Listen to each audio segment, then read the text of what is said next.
Hello everyone, Pallytime here. Welcome back to Heroes of the Storm. In today's video, we are going to be playing as Johanna once again. I am going to be going for a build that is not by any means standard whatsoever right now. Basically, I looked up on HoTs logs just before recording this, just to see what everyone was doing, and none of them were doing this, so keep that in mind. That being said, I've had a lot of fun with this particular build, and at the end of the day, isn't that the most important thing? The crusade calls. Alright, ladies and gentlemen, we have found ourselves on Blackheart's Bay today. Color coordination at an all-time high. Actually, they're two different shades of red, aren't they? That's a bit of a problem. Let's all take a second to appreciate how fucking good this skin tint for Johanna looks. I mean, it is insanely good looking. We are going to be picking up Knight Takes Pawn at level 1. This is going to increase the damage our Condemn deals to minions and mercenaries. So it's going to allow us to push lanes easier. It's going to allow us to clear mercenary camps easier. And all in all, it's actually my favorite tier 1 talent for Johanna, although it's not picked very often. I did talk to ZP and to Trixler. I did do the brawl with the blues with those two fine gentlemen. And basically both of them really enjoyed this talent, so I started using it. And I have to say, I enjoy it as well. It's definitely not the most tanky option at level 1, but it's certainly, in my opinion, the most fun option at level 1. We are not going to fight over that vision because that's dumb. Both of our healers have gone down to the bottom lane, which is dumb. And the chest will be spawning in 15 seconds. Why are both healers bot? I love you both. Love you both. I just want some heals, man. I just want some heals, you know what I'm saying? Alright, chest has spawned. Let's go ahead and start to auto-attack this down. We do have Nova here, so, I mean, we could try to set up Nova for a little bit of damage. Looks like Magni Muradin is going to be jumping away from us, though. We do have pretty slow auto-attacks. So it's going to be a little difficult for us to get these coins, actually. We have managed to steal 2 of them. Just going to try to peel for our Nova player here. Let's go ahead and try to lock down that Muradin. We do get 4 out of the 5 coins.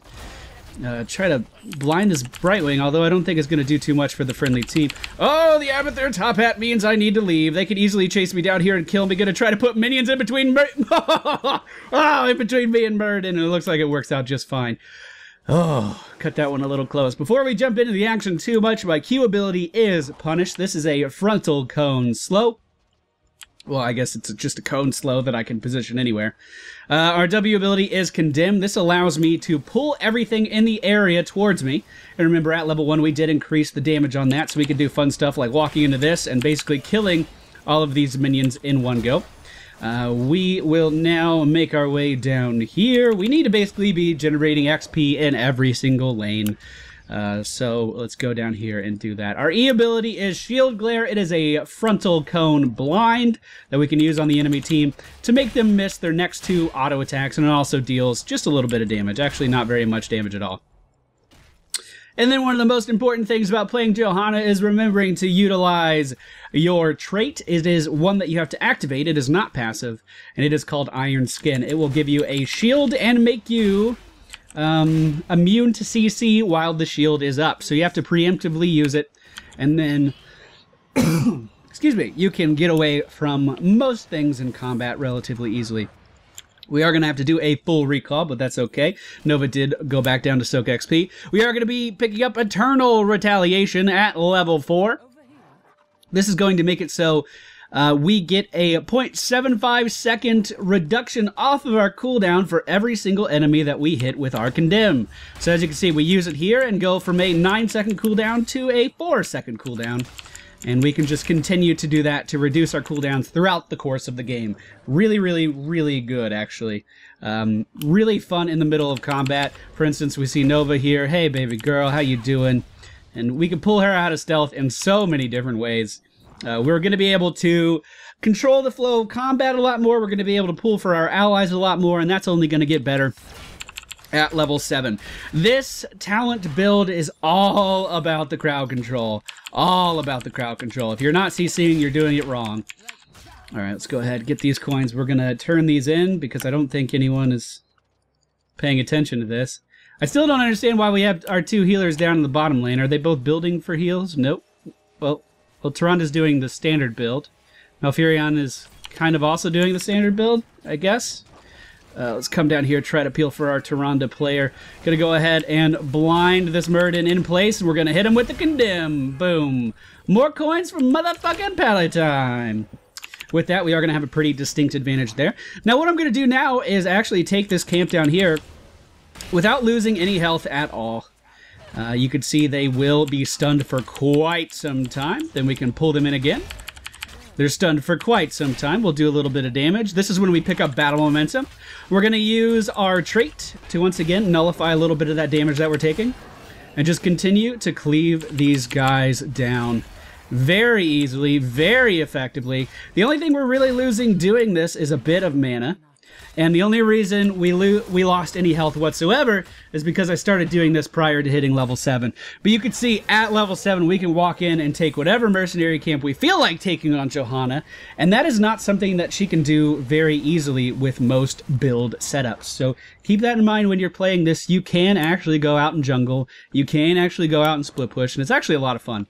I've said it before, and I'll say it again. I prefer characters that can go off during the laning phase while everything else is going on and paint the map blue. Be effective. Force the enemy team into positions they don't want to be in. I do want to take this camp over, but chests have spawned, and that is a higher priority. So we are going to be making our way over to this top chest to help out our Nova player. Nova not very good at getting chests killed at all because her auto attacks are so slow. Granted, our auto attacks are pretty damn slow too, but significantly faster than Nova's. I do not believe she went for armor-piercing shells. She actually went for one in the chamber, which is Nova's unique follow-through. Our Tyrande does die down in the bottom lane. This is risky, so I'm not going to do it. We need Malfurion up here. I'm gonna ping Furion a few times. Oh shit! All right, we have to pop all of our abilities. Oh, Furion! Furion! Furion! Malfurion! Oh my god! Seriously? So can you come to my pings, please? God. Did we lose all those coins? No, Malfurion has them all. Okay. Alright, that's good. No worries. Okay, so we didn't lose those coins. We're good there. Let us go try to help stop this turn-in. We have our Sylvanas, who looks like she's going to be split pushing top. I'm not able to enter this fight at a really good position, though. Tyrande is falling back. She did throw down the healing ward to try to give herself a little bit of sustain. We do have everyone here, but they are not very high on health and not very high on mana. Although Kael'thas being caught out is going to be taken down. A ton of burst damage coming from the friendly Nova is going to secure his death. Now we can just walk in front of the enemy Nova. That's going to catch her in those roots. And it looks like we are going to be able to turn in 12 coins, which is exactly what we need for that bombardment. All right, we'll say good job and we'll carry on. Looks like the enemy Murden did manage to pick up that coin camp there, but we can just follow him down here and get this camp as well. Let's try to deter this enemy team just a little bit. We are going to be picking up Falling Sword. I'm going to be honest with you, it's mainly because I showed the other ultimate in the last video. Falling Sword is pretty cool though. It does allow me to actually nullify a lot of what Kael'thas can do, assuming he puts that Pyroblast on me. Essentially what Falling Sword does is it allows you to pick an area within this radius that you can jump to. You'll fly into the air for a few seconds, you'll be totally immune to damage, and then you'll basically get an indicator where you're going to land. And then you'll be able to kind of move around in the air and then fall on top of a target. I know that was like a mouthful and probably an over-explanation of the ability, but it's really, really good. One of my favorite abilities in the whole game, actually. I really, really enjoy Johanna's kit. It's really fun. One of my favorite kits in the entire game. She does not deal a lot of damage. Now, with this build that I'm doing, you will deal a significant amount. I mean, it's definitely something that can catch a person off guard.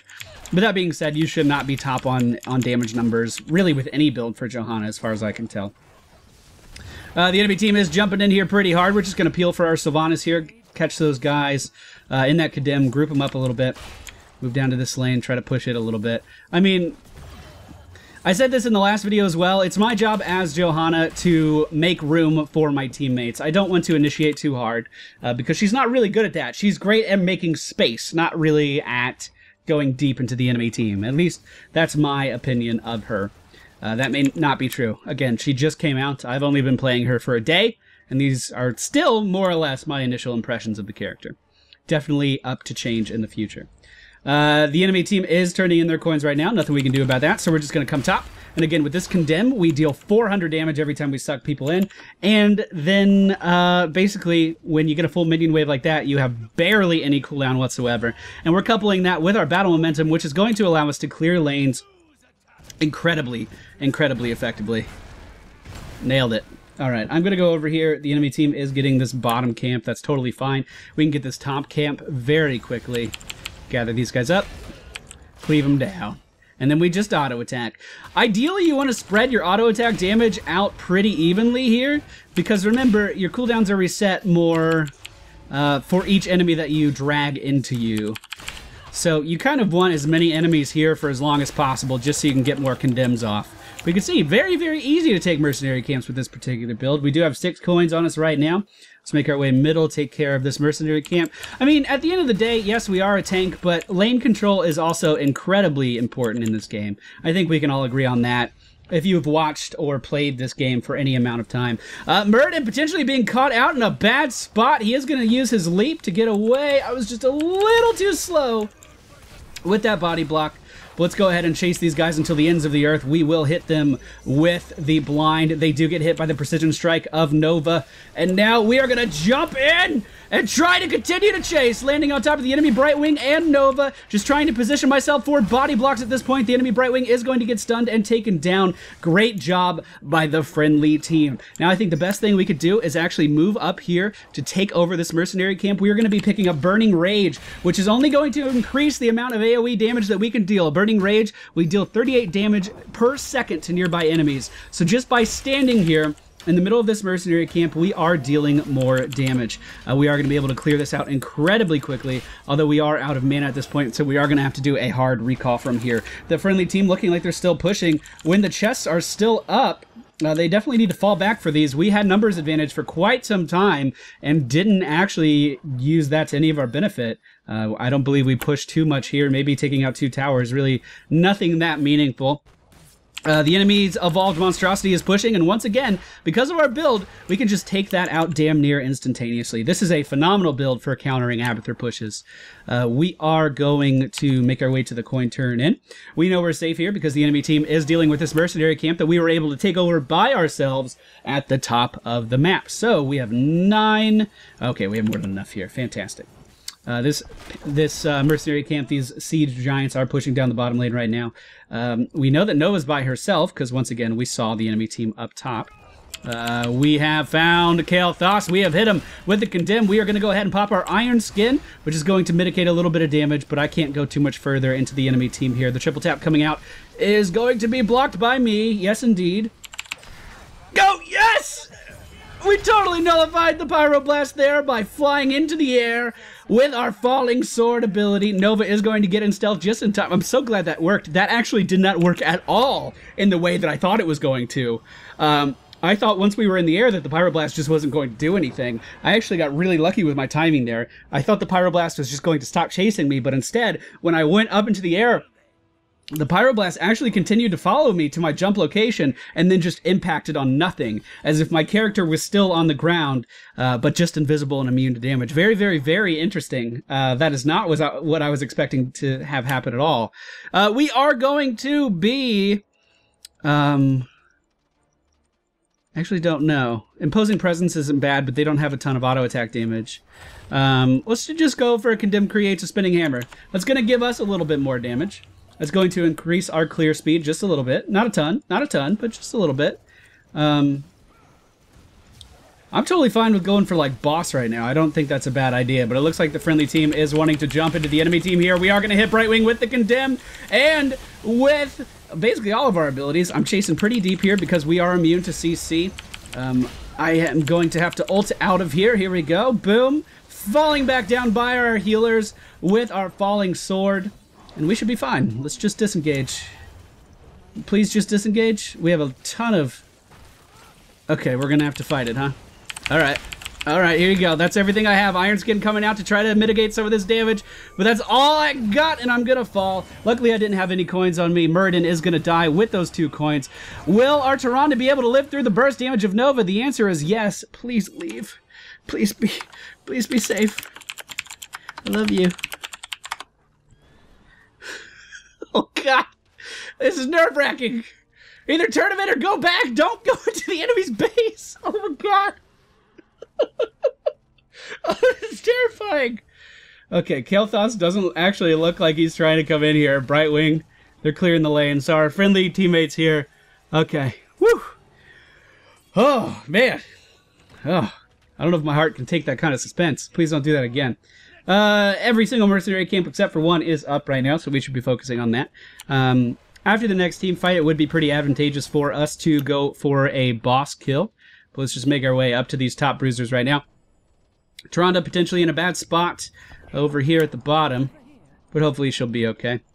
So again, this build does not increase your tankiness too much. This build increases your damage output by a significant amount. And again, you can take these mercenary camps without a worry in the world, which is something I really enjoy on characters, something I've really come to look for in characters these days. I mean, that's one of the reasons I got my Illidan to master. It's not because that Illidan is an amazing team fighter, it's just because Illidan can kind of go off and do whatever the fuck he wants to do at any point in the game. And it's like, okay, it's like valid. We obviously are going to be a little outnumbered here. Let's go ahead and try to do something, though. Doesn't look like we're going to be able to do too much. We do have Nova and Kael'thas and Brightwing in this way. Going this way, rather. We should just fall back. There's really no reason to stay here at all, as our Sylvanas is walking once again towards Kael'thas. Looks like Malfurion's going to be able to get out of there. Alright, we're good. We're totally fine. No reason to pressure that any more than we already have. The triple tap almost taking down Furion. Let's just go ahead and get this camp really quick. You can see with our damage output, we are going to be able to take it very fast. The enemy team may potentially be going for boss right now, but actually this bottom keep is extremely vulnerable. They're likely going to be going for coins, so we can just come down in here, start auto-attacking this, and take it down very quickly. Abathur is trying to stop us, but of course with this much firepower behind us, he's not going to be able to do too much. And now we can just disengage. We did everything we needed to do. Well, words. We did everything we needed to do there, and now we can just leave. At this level range, Heaven's Fury, it doesn't seem like it's worth it. It really does not seem like it's a really good talent choice. Indestructible, once again, is probably the way to go. Storm Shield is great for keeping your team alive, though. We are going to go for Indestructible just so I can show that off to you guys. I did show off Storm Shield in the last video. Looks like Brightwing trying once again to take down this coin camp, but we are going to walk in and snatch these up and head on over to the coin turn-in. I do dare declare that the real Nova's up there. Oh, look at that. I was all rhyming, and I didn't even mean to. We do need a few more coins for the coin kit. Actually, no, we don't, but I'm already here. So we'll go ahead and take this out very quickly. Just look how fast we can clear these little tiny camps with this build. I love it, I love it, I love it. Okay, so we need 14 in the box. If Nova comes to turn in, which she is already doing, we will have enough. All right, I'm landing in now. This bombardment will take down the enemy team's core, or at least put a hefty dent into it. Unfortunately, it looks like our Furion and Tyrande were caught in a bit of a pickle. I don't really know if there's anything I can do to help out with that, so I am going to see if I can push into the enemy's base. Maybe I can show you a little bit of an escape technique that you can use on Johanna. I don't believe anyone on the enemy team will be able to chase me down. Let's just go ahead, clear this. Hello, friends! I'm gonna go ahead and pop Iron Skin. Here's the escape technique. Just hop over the wall. We do get hit by the Pyroblast, of course, but it's not a big deal. And again, I wasn't really intending to end the game there or anything. Definitely not by myself. I just wanted to show you a little bit more of what this ultimate can actually do.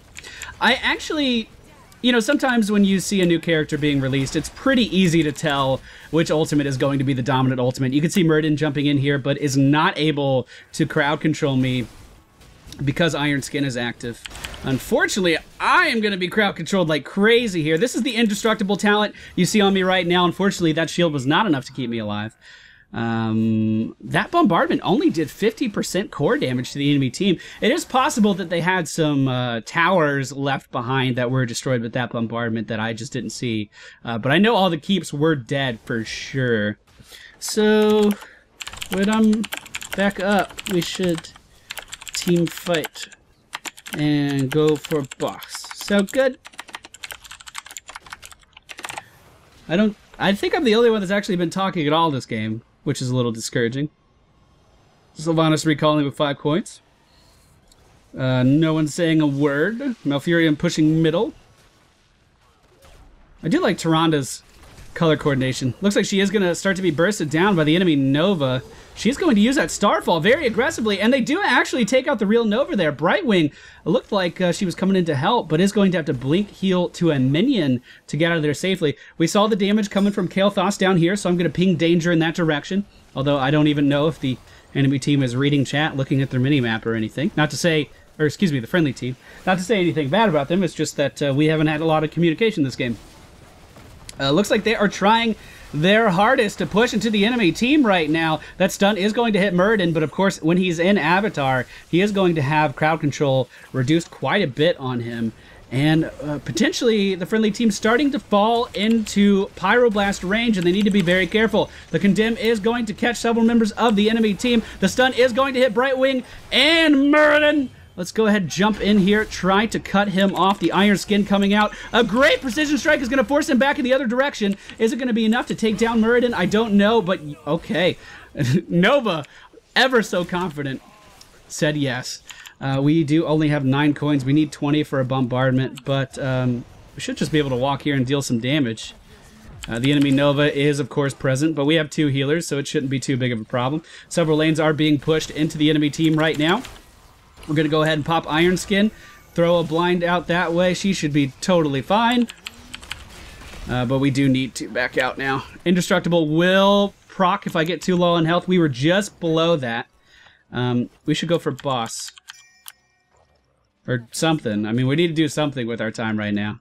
Basically, we didn't have enough health to end it, but we may have enough health to get boss. But the friendly team, still ignoring my pings, just kind of doing whatever they want to do. Which, I mean, is whatever, I guess. I can't tell them where to go.